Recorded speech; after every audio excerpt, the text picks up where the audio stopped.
पहले आज है 22 दिसंबर और आज हम सेलिब्रेट करते हैं मैथ्स डे, क्योंकि आज महान मैथमेटिशियन श्री रामानुजन सर जी का जन्मदिन है। तो आपको तो सबसे तो पहले मैथमेटिक्स डे की हार्दिक शुभकामनाएं। तो चलिए शुरू करते हैं हमारे वीडियो के लिए। तो आज हम देखेंगे what is linear differential equation with constant coefficient. तो इसकी डेफिनेशन है a linear differential equation of nth order is in the form, जब उसके ऑर्डर n कितनी भी हो, n नंबर का ऑर्डर हो मतलब, तो ये है D raise to N into Y by D X raise to N, मतलब डिफरेंशिएशन की पावर कितनी भी हो, plus A one D raise to N minus one. अब यहाँ से माइनस हमको एक पावर माइनस करनी पड़ेगी। इसका मतलब ये है, अगर यहाँ पे 2 होगा तो यहाँ 1 होना चाहिए, यहाँ 3 होगा तो यहाँ पे 2 होना चाहिए, मतलब एक से पावर कम होना चाहिए। और फिर बाकी वैसा ही, फिर डी एक्स की पावर एक से कम करनी पड़ेगी अप टू कब तक, जब तक हमें a n y is equal to q ये वैल्यू नहीं मिलती, where a naught a one और a two up to A n कितने भी हो, ये सब रहेंगे आपके कांस्टेंट। अब हम आगे देखेंगे कि व्हाट इज ऑक्सिलरी इक्वेशन। हमने अब अगर ये स्टेप सॉल्व भी कर दी तो अब हमें इसका आगे ऑक्सिलरी इक्वेशन लेना पड़ता है।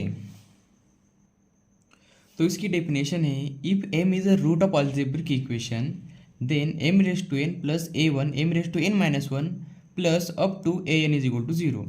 बस अब आपको एक बात याद रखनी है कि एक आपको याद रखने की d is equal to D by X, और अगर डी स्क्वायर आएगा तो D square by D x square ऐसा आएगा। अब ये मैंने क्यों लिखा, आपको ये मैं एग्जांपल में ज़रूर समझाऊंगा कि ये क्यों लिखा है। तो हमारी अगली स्टेप है फाइंड करना है हमें उसका कॉम्प्लीमेंट्री फंक्शन। अब उसके कुछ रूल्स होते हैं, वो हम देखेंगे working rules to find complementary functions. Case 1 ऐसी होंगी जब आपके फाइंड किए हुए roots are real and distincts. जब आपको रूट्स रियल और नंबर्स में मिलेंगे तब हम उनका सी एफ मतलब कॉम्प्लीमेंट्री फंक्शन इस फार्मूला का यूज़ करके फाइंड करते हैं। C one e to the power m one x plus c two into e to the power m two x plus dot dot dot infinity. इसमें second case ऐसी रहेगी कि when roots are equal, जब भी आपके roots equal रहेंगे तो हम उसका कॉम्प्लीमेंट्री फंक्शन फाइंड करते हैं c one plus c two x into e to the power m one into x. अब ये क्या होता है हम आगे एग्जाम्पल में समझेंगे।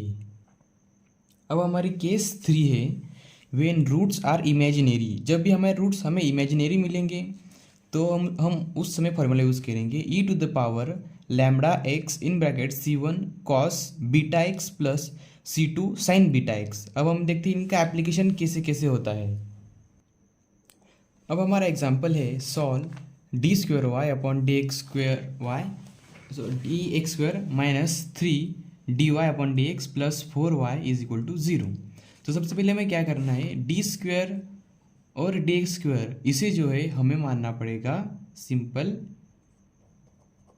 Consider it is capital d और square is like square capital d square Y,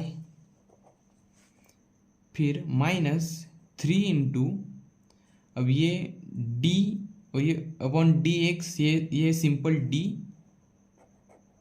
और ये Y minus 4y is equal to 0। अब यहाँ से हमें क्या करना पड़ेगा, तीनों में से y को बाहर ले लेंगे, y को कॉमन लिया तो अंदर बचेगा D square minus 3d minus 4 into Y is equal to 0।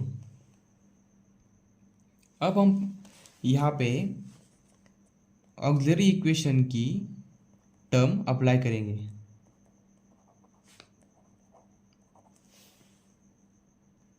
तो हमें लिखना पड़ेगा कंसीडर ऑक्सिलरी इक्वेशन।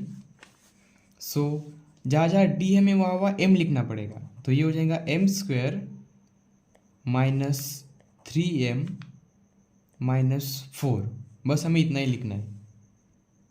इसमें y आता ही नहीं है, तो इसलिए यहाँ पे हमें y लिखना नहीं पड़ता है, इसलिए हमने y को निकाल दिया। ये इसलिए इसे ऑक्सिलरी इक्वेशन कहते हैं। अब हमें क्या करना है, इसके रूट्स फाइंड करने हैं। रूट्स फाइंड करने कैसे, ऐसे फाइंड करने पड़ेंगे जिनकी एडिशन है -4 और मल्टीप्लिकेशन ही -3।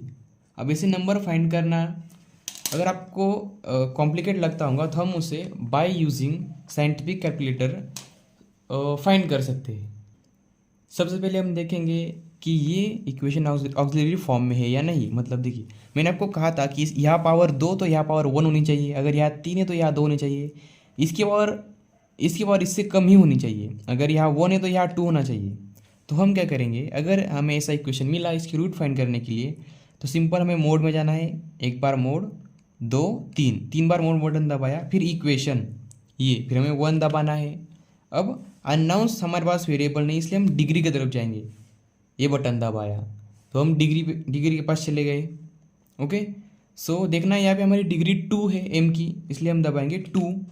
अब हमें यहाँ पे वैल्यू डालनी है। अब यहाँ पे a कैलकुलेटर में पूछ रहा है कि what is value of a, तो यहाँ m के साथ है सिर्फ 1, या फिर हम दबाएंगे उसके बाद इज़ इक्वल टू, यहाँ पे m के साथ है -3, ये दबाया मैंने, b की वैल्यू -3, c की वैल्यू है -4, ये दबाया मैंने -4, और बाद में इज इक्वल टू हमें वैल्यू मिली 4 और -1।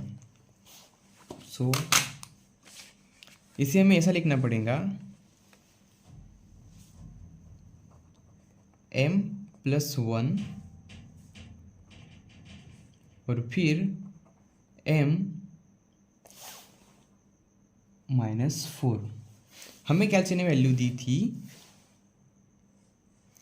x1 इज़ 4 और x2 दिया था -1, तो हमें यहाँ पे m के साथ -1 को +1 और m को -4 लिखना पड़ेगा। अब आप कहोगे कि कैल्सी ने वैल्यू गलत बताई है क्या, हम -1 कन्वर्ट करेंगे, अभी आगे करेंगे, रुको। हमने रूट फाइंड की इज इक्वल टू 0। सो अब हमें, अगर मैं इसको इधर ले गया इस 1 को, तो ये हो जाएगा m इज इक्वल टू -1, और इसको अगर इधर ले गया तो ये हो जाएगा m इज इक्वल टू 4। अब देखिए, अब आपकी वैल्यू मैच खा रही है, ये -1 x2 और x1 है 4। आगे पीछे की भी तो चलते हैं। अब आपका ऑक्सिलरी इक्वेशन फाइंड हो चुका है, इसका मतलब है आपने इसके रूट्स फाइंड कर दिए। अब आपको यहाँ क्या करना है, इसके बाद हमें देखना है कि इनकी वैल्यू कैसी है, ये रियल नंबर है या फिर ये रियल है, डिस्टिंक्ट है, या फिर इमेजिनरी है, फिर दोनों इक्वल है। अगर देखिए तो ये दोनों की वैल्यू डिफरेंट है। सबसे पहले हम देखेंगे कि हमें उसका कॉम्प्लीमेंट्री फंक्शन फाइंड करने के लिए कौन सा वैल्यू रूल अप्लाई करना पड़ेगा। देखिए, पहला ही रूल अप्लाई करेंगे कि रूट्स आर रियल, मतलब वो नंबर से और डिस्टिंक्ट से, तो वहाँ पे हम इस फार्मूले को अप्लाई करेंगे, CF is equal to C1 e⁻m1x। तो मैं आगे यहाँ पे कंटिन्यू करता हूँ। सो अब हमें देखिए m1 मिल गया है -1 और m2 मिला है 4, तो यहाँ पे सिर्फ हमारा फॉर्मूला है C1 e⁻m1x और C2 e⁻m2x। तो हम इसे लिख लेंगे C1 e⁻m1 है हमारा -1 इंटू x, ये होगा -x, प्लस ये हो गया C2 e⁻m2 है हमारा 4 और ये हो गया x। ये हो गया आपका इसका ऑक्सिलरी सॉल्यूशन।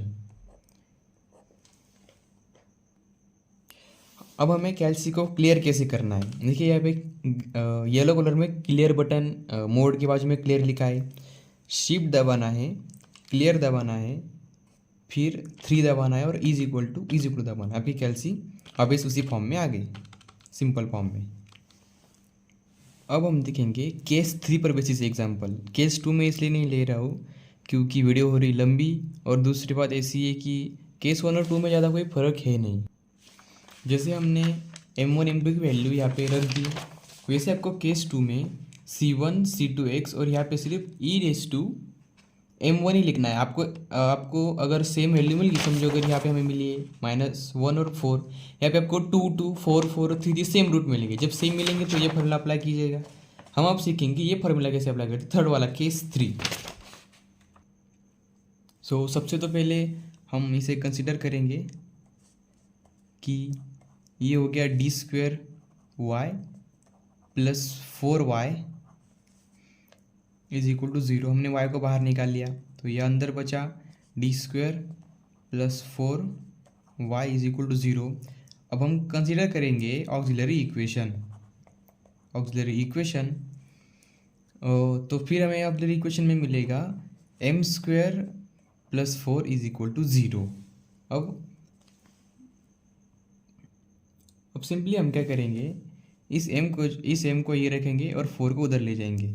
ये हो गया -4, सो स्क्वायर उधर चला गया, ये हो गया m इज इक्वल टू √-4। अब हमें क्या करना है कि इस -4 को मैं इस तरह लिख सकता हूँ 4 इंटू -1। अगर ये मल्टीप्लाई कर दिया तो यही बचेगा। तो सिंपली हमें पता है √4 ये होता है 2 और -1 सॉरी ये √-1 है बचा है। अब अंदर बचा है √-1, तो ये हो गया 2 -1 होता है i। ये बात आप याद रखिएगा, जब भी आपको -1 मिलेगा तो समझो ये होता है i।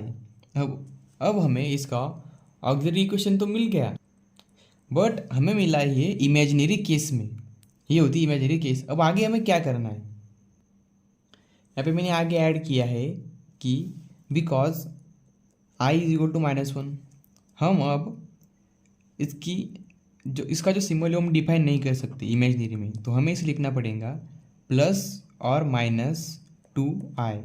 जब भी ऐसा होता है तो यहाँ पे जो होता है वो रहता है अल्फ़ा और i के साथ जो होता है वो रहता है बीटा, कुछ इस तरह। रुकिए मैं अब आपको यहाँ बताता हूँ। हाँ, तो हमें आंसर मिला था m is equal two plus और -2i। तो देखिए यहाँ पे जो होगा वो रहेगा अल्फ़ा प्लस और माइनस के आगे, उसके पीछे जो रहेगा वो रहेगा i बीटा। यहाँ पे बीटा है 2, यहाँ पे कुछ नहीं मतलब यहाँ होगा, यहाँ पे 0 है तो अल्फ़ा हो गया 0। तो हम अब हमारे कॉम्प्लीमेंट्री फंक्शन के फॉर्मूले में से पुट करेंगे। तो जब हमारी वैल्यूज़ इमेजिनरी रहती है तब हम कौन सा फार्मूला यूज़ करते हैं, ये वाला e⁴x in bracket c1 cos βx plus c2 sin βx। बस आपको ये वैल्यू अंदर पुट करनी है। मैं फार्मूला ना लिखते हुए डायरेक्ट उनकी वैल्यू लिख लेता हूँ।